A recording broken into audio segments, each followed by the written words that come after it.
I expected my mother to wake me up early for the drive to the airport, but instead, I woke to the sound of whispers in my room. Whispers coming from all directions. I'm Tom Stewart, and this is my paranormal story.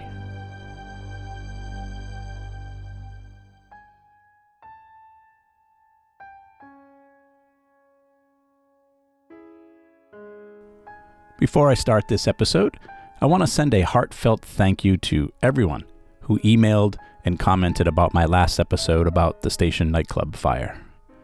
I wasn't sure how the 20th anniversary was going to affect me, but I got to admit, I was a bit emotional for a few days, and your kind words and responses really helped a lot, so thank you. I also want to thank all of you who have been sharing this podcast with your friends.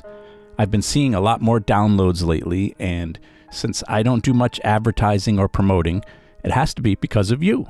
So thanks for sharing.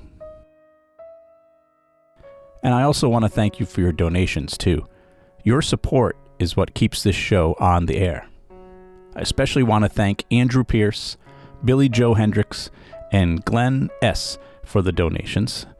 And thank you to everyone who went to my website and bought t-shirts, mugs, and books. If you'd like to support the podcast, you can do the same. Just go to my website, myparanormalstory.com. One more quick note. If you have a podcast and you're looking for guests, I'd love to be on your show. Audio, video, live or taped, I'd love to chat with you and your listeners. We can talk about whatever you want. Ghosts, paranormal investigation, any of my episodes, podcasting, stand-up comedy, anything you want, really. In fact, I want to thank my friends, Eric and Michelle Connor, for having me on their podcast, We Believe, Do You? It's my second time being on their podcast. They're a brother and sister team who love all things paranormal, and I just love them. They're great interviewers and podcasters and genuinely good people, so please check out their podcast. They have many great episodes. Again, it's called We Believe, Do You? Okay, I think I've thanked enough people. Now, here's my latest episode.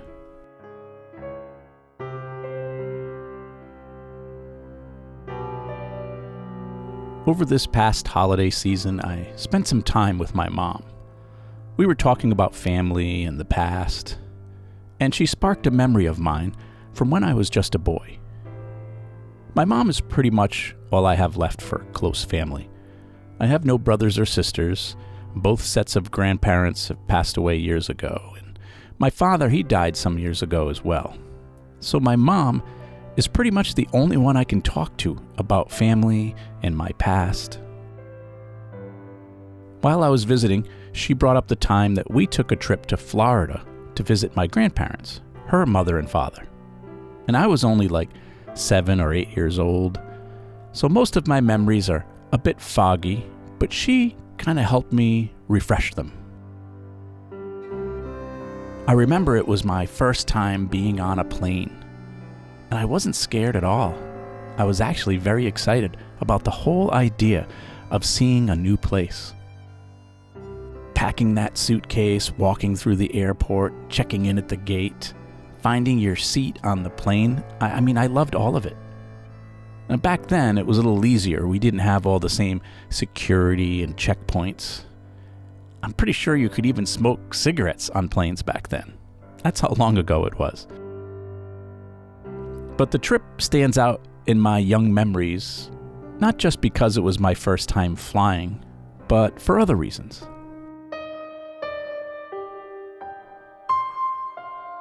Like most kids heading to Florida, I really wanted to go to Disney World.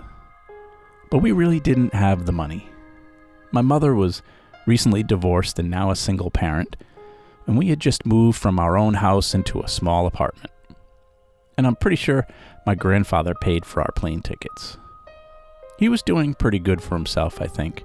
He had a nice house in Florida, nothing spectacular, but not too far away from Fort Lauderdale.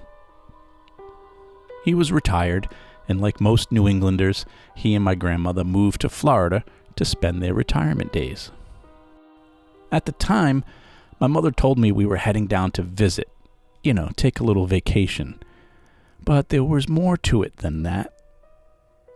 For one, I think my mother just wanted to get away and be with family for a while after everything she was going through. But secondly, my grandmother wasn't doing well. And I think my mother had gone down there hoping to convince my grandfather to move back home, closer to us. That way, she could help him take care of my grandmother. She was suffering from the early stages of dementia, which later was confirmed to be Alzheimer's. The strange thing is, I don't have any memory of my grandparents before this trip. I'm told they were around early on for the holidays and birthdays, but I was too young to remember them. So it was sort of like meeting two strangers who somehow felt familiar. But what was even stranger was during some of my grandmother's episodes, she didn't know who I was either. They also had a small dog who was also getting old. His name was Pancho. I think he was a Chihuahua or a Chihuahua mix of some kind. He liked to bark at everything, and he mostly hid under couches and beds. I couldn't play with him or pet him because he was just a little snippy with strangers. Not mean or aggressive, just he didn't care for people much. And honestly, I feel the same way sometimes. There wasn't much for me to do down there. My grandparents didn't have any toys or anything for me to play with. But I remember my grandfather, he took me out a couple of times. I remember this one place we went to. It looked like a big, giant castle. And it was filled with video games and had go-karts. Another time he took me to play mini golf and get some ice cream. I can distinctly remember being disappointed because they didn't have coffee ice cream. And it was the exact moment in my life then that I learned that coffee ice cream isn't really a thing outside of New England. But other than those little trips, I don't really remember doing much of anything. I probably just watched TV or made up my own little games in my room. My mom was sleeping on the pull-out couch every night, and I had the little spare room to myself. I remember it was sort of upstairs, over the garage maybe. It was the only room in the house that wasn't part of the main floor. It was a small room with low, slanted ceilings, sort of like an attic. Just the right size for me, though. It had a small bed and a couple of bureaus, nothing fancy. There was one small round window on the wall, but it was too high for me to see out of.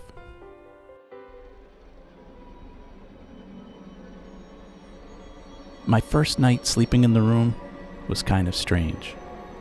I fell asleep early, tired from all the traveling, and I remember waking up in the middle of the night, wondering where I was.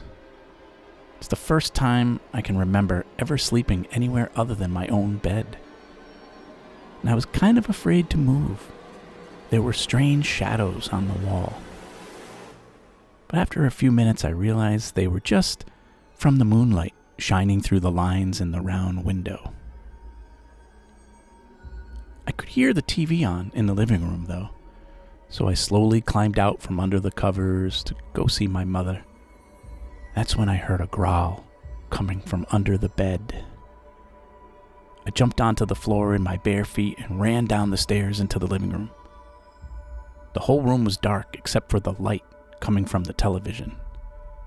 My mother was sound asleep on the couch, but my grandmother was sitting in her rocking chair, staring at the TV. She clearly heard me run into the room, but she didn't react at all. She just kept on rocking and staring at the TV. I stood there, not knowing what to do or say. All of a sudden, my grandmother yelled out, "What the hell do you want?" But her eyes never left the television. I ran to my mother on the couch as if I had done something wrong. She quickly woke up and hugged me, thinking I'd had a nightmare or something. When she asked me what was wrong, I told her, "There's a monster under my bed." Now, it's not the first time I've had monsters under my bed, but this time, after careful inspection by my mother, it turned out to just be Poncho, the dog. My grandfather had woken up by this point. He was wondering what was going on. He was surprised to find the dog that was in the room with me, because it always sleeps under my grandparents' bed. So he reached under and scooped up Poncho, the only family member the dog would ever allow to do that. And then he noticed something under the bed. It was a ring. "I've been looking all over for this," he said. It was a large, gaudy-looking gold ring. Sort of looked like a high school class ring, but I think it was for some other organization or fraternity that he was part of. Apparently, he'd lost the ring a while ago and had looked everywhere for it. He had no idea how it got under there. They both helped my grandmother back into bed, and I ended up falling asleep on the couch with my mother. The next morning, my grandmother and grandfather were talking at the breakfast table about the ring and how it somehow got under the spare bed. She was a lot more normal in the early hours of the day, talkative and attentive, but she still had no idea how the ring got there. Neither did I. But I feel like they were suspecting me. The ring sat in an empty candy dish on a side table in the dining room for the next couple of days. But on the third or fourth night, I remember lying in bed, listening to my mother and grandfather having a serious discussion.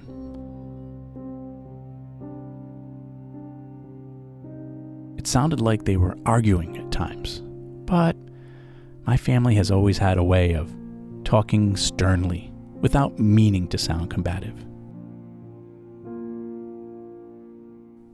They were talking about how my grandmother's condition was worsening and that my grandfather was getting too old to care for her on his own. And he, of course, was too proud. He completely was against packing up and moving back to New England. He'd worked his whole life with the dream of retiring to the nice weather in Florida. "No more winters," he said. As they were talking, I could hear my grandmother in the kitchen. Apparently, she had gone in there to get a drink and wound up pouring an entire jug of juice onto the counter. She yelled out some bad words and was angry at herself and her disease. I listened as my mom rushed in there to clean up the mess and calm her down, afraid that her yelling was going to wake me up.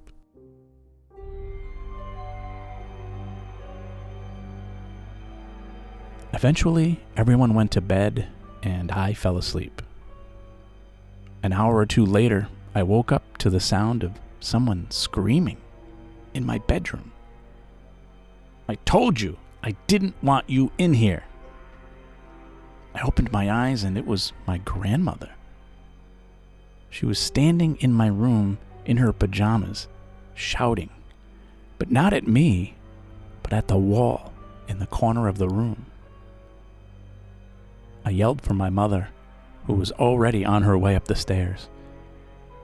I couldn't tell if my grandmother was sleepwalking or was just having an episode, but she was very angry about someone or something in my room. My mother thought maybe it was the dog under the bed again, but he wasn't there. He was in the other room. My heart was pounding. My mother slowly brought my grandmother back into the living room, and I just stayed in my bed, frozen, as I stared into the corner of my room, wondering what it was my grandmother was shouting at.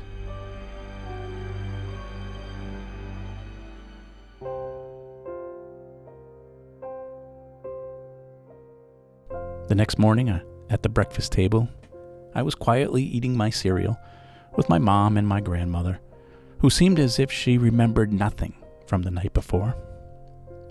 My grandfather was rumbling and grumbling, still upset about the talk he had with my mother the night before, I figured. But he was also upset because once again, he couldn't find his ring. It wasn't in the candy dish anymore, and he was looking all over for it. And naturally, he asked me if I had taken it, but I swore up and down I never touched it. But no one knew where it was. He even checked the spare room again, just to make sure I wasn't fibbing. But it wasn't there. It was gone. My mom spent most of the day cleaning around the house and packing our bags as we were leaving for the airport in the morning. The four of us went out to dinner that night. A nice family restaurant. Nothing too fancy though. As I remember, my grandfather gave me a handful of quarters to play the Pac-Man game in the front lobby. And dinner was rather uneventful. My grandmother had no issues, but I'm guessing it was probably an early dinner, just to be safe. On the ride home, my mother sat in the passenger seat with my grandfather driving, and I was in the back seat with my grandmother. And she didn't speak a word to me, but I was actually kind of used to that. But she looked happy, though. She was just staring out the window, watching the world go by. And there was more discussion in the front of the car about moving back to New England. A little quieter and calmer this time.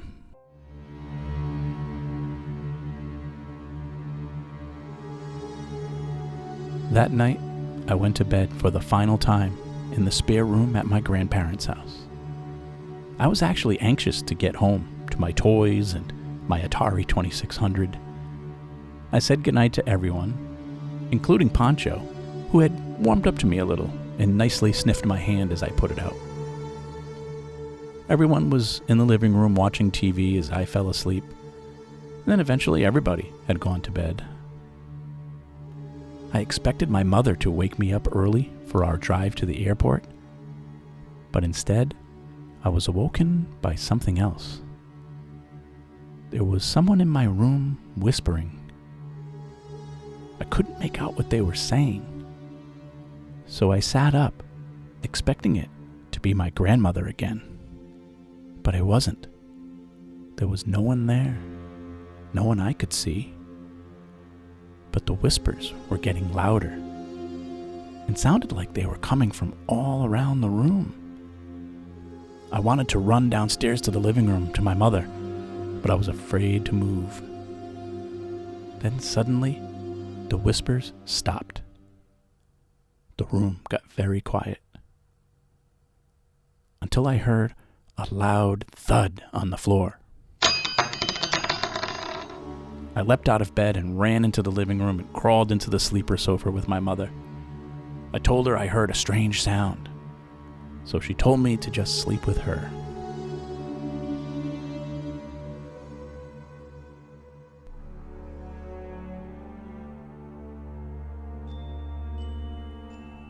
I guess I eventually fell back to sleep. The next thing I remember, my mom was shaking me to wake up. It was time to get dressed and go to the airport. My grandfather was already putting our suitcases in the car, and my mother was saying her goodbyes to my grandmother.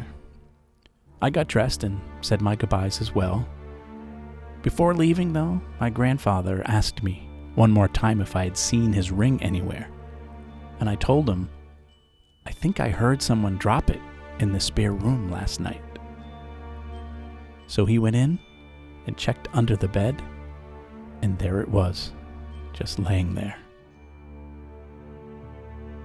For the rest of their days, my grandparents, and to this day my mother, always thought I was the one taking the ring. But I didn't. I never wanted the ring for anything. But over the holidays this past year, my mother gave me that ring. And now, for whatever reason, I have it. It's in a glass, right here, in my basement studio. My paranormal story is written, produced, and narrated by me, Tom Stewart. Music from this episode courtesy of Kevin MacLeod at Incomptech.com.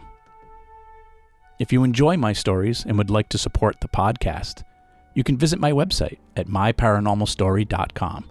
Just click on the donate button. Or if you want, I also have t-shirts and coffee mugs for sale. So unfortunately, podcasts cost money, and your support helps me keep this podcast running. You can also check out my book. It's called The 10 Best Tools for Ghost Hunting. If you've ever wanted to learn more about the gadgets used in paranormal investigation, you can check it out on Audible, Kindle, or Amazon.com. Please help my podcast grow by sharing your favorite episodes with your friends on social media. And feel free to follow me on Facebook and Instagram. Just search for My Paranormal Story. If you have a podcast and would like to have me as a guest, or if you'd like to ask me a question, or you can tell me your paranormal story, you can email me at myparanormalstorypodcast@gmail.com. Thanks for listening. I'm Tom Stewart, and this is My Paranormal Story.